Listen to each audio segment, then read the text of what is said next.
Welcome to CoreLogic's Housing Market Update for August 2023, brought to you by onthehouse.com.au. Our national home value index rose by 0.7% in July, marking a fifth consecutive month in the recovery trend to date. Since finding a floor in February, the national index is up 4.1%, following a 9.1% decline from the record highs in April of 2022. The rise in values in February has recovered about $29,000 from the recent downturn. Nationally, home values are still 5.3% below the April 2022 peak, with only Perth, Adelaide and regional South Australia recording a new cyclical high in dwelling values through July. While housing values are continuing to record a broad-based rise, the rate of growth has lost some momentum over the past 2 months, slowing from a 1.2% gain in May and a 1.1% rise in June. After leading the upswing, Sydney's now recording the most substantial slowdown in housing growth, with the city's monthly pace of growth in housing values halving from a recent high of 1.8% in May to 0.9% in July. Sydney's also seen a significant rise in the number of fresh listings added to the market, 9.9% higher than the same time last year and 18% above the previous 5-year average. An increased flow of new listings provides more choice and may be working to reduce some of the urgency felt among prospective buyers. Brisbane and Adelaide saw the monthly pace of growth accelerate in July, leading the pace of gains across the capitals, with housing values up 1.4% across both cities. Although the trend in new listings has risen in these cities, the number remains well below levels from a year ago and the previous 5-year average. Canberra was the only capital city to record a decline in values in July, down 0.1%, while Hobart values were unchanged. Regional housing values continue to lag the capitals, with the combined regionals index rising 0.2% in July, compared with a 0.8% increase across the combined capitals. Every rest of state region recorded a smaller change in dwelling values through July relative to their respective capital city, reflecting milder housing demand across regional Australia as demographic patterns normalise. The largest rise in regional housing values over the 3 months ending July has been on the Gold Coast at 4%. The southeast region of Tasmania is up 3.1%, and the Newcastle-Lake Macquarie region is up 3%. On the flip side, the weakest conditions over the rolling quarter were confined to areas of regional Victoria, with Bendigo down 3.7%, followed by Shepparton at minus 2.3%, and the Warrnambool southwest region of Victoria dropping 2.3% as well. The flow of new capital city listings lifted by almost 4% over the 4 weeks ending July 30th, bucking the usual seasonal trend when new listings would generally be reducing through winter. Most of the capitals have recorded a rise in the number of fresh listings through July, although Sydney was the only city where the flow of new stock to hit the market was higher than a year ago. There may be a few reasons why vendors are becoming more active at a time that's normally seasonally subdued. The flow of new listings has held at below average levels since September last year. With total stock levels still low and selling conditions reasonably strong, it may be the case that more homeowners are picking the current market conditions as a good time to sell, rather than waiting until spring when stock levels might be higher. Another possibility is that we're starting to see signs of motivated selling, as the rapid rate hiking cycle catches up with household balance sheets. Realistically, it's likely to be a combination of both of these factors. Although new listings have trended higher, overall capital city advertised stock levels remain low, tracking 18% below the same time last year and 23% below the previous 5-year average.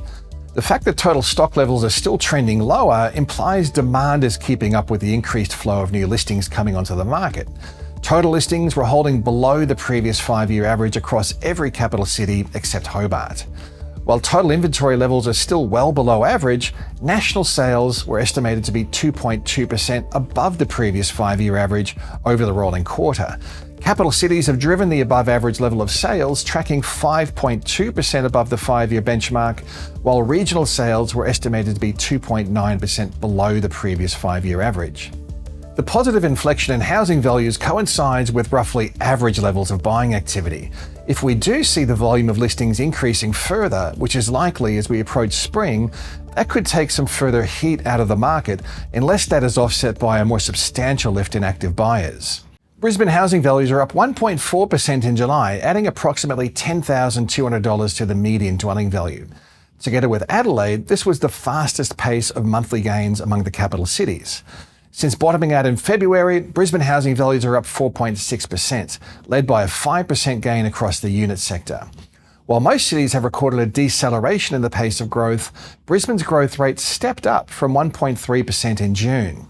New listings have picked up a little across Brisbane. However, the total stock of advertised properties was holding nearly 23% below the same time last year and 41% below the 5-year average. Overall, the housing market remains resilient to a double-dip downturn, with housing values continuing to trend higher across most regions of the country. The past 2 months have seen a reduction in the rate of growth across most regions, but this follows a relatively rapid early recovery trend that was arguably unsustainable given the upwards trajectory of interest rates, low consumer sentiment, and generally cautious lending environment. The trend in advertised stock levels will be a key factor determining housing market outcomes. Very low levels of advertised supply have been vital in keeping a floor under housing prices and supporting a market recovery. With an increase in the flow of fresh listings coming onto the market, we could gradually see the supply side becoming more balanced, especially if housing demand doesn't pick up at the same pace. To date, the rise in new listings has been absorbed, with total stock levels remaining well below average, but this will be a trend to watch. On the demand side, there is evidence that buyers have become more active despite the highest interest rates since 2012 and sentiment levels holding around GFC lows. Housing finance data to June showed the value of home loan commitments has risen since bottoming out in February early this year, up 7.6%. The lift in demand is also supported by higher sales activity, with CoreLogic sales estimates over the past 3 months slightly above the previous 5-year average. With the RBA keeping the cash rate on hold in August and inflation coming in lower than expected for the June quarter, it's looking increasingly like the interest rate cycle is at or near a peak. The June quarter inflation reading was the lowest since September 2021, which should help to lift consumer spirits. With sentiment and housing activity closely related, any rise in consumer sentiment should help to support a further lift in housing activity. However, we don't expect to see a material lift in purchasing activity until a cut in interest rates, which isn't likely until 2024. Even with interest rates potentially stabilizing, borrowers aren't quite out of the woods just yet.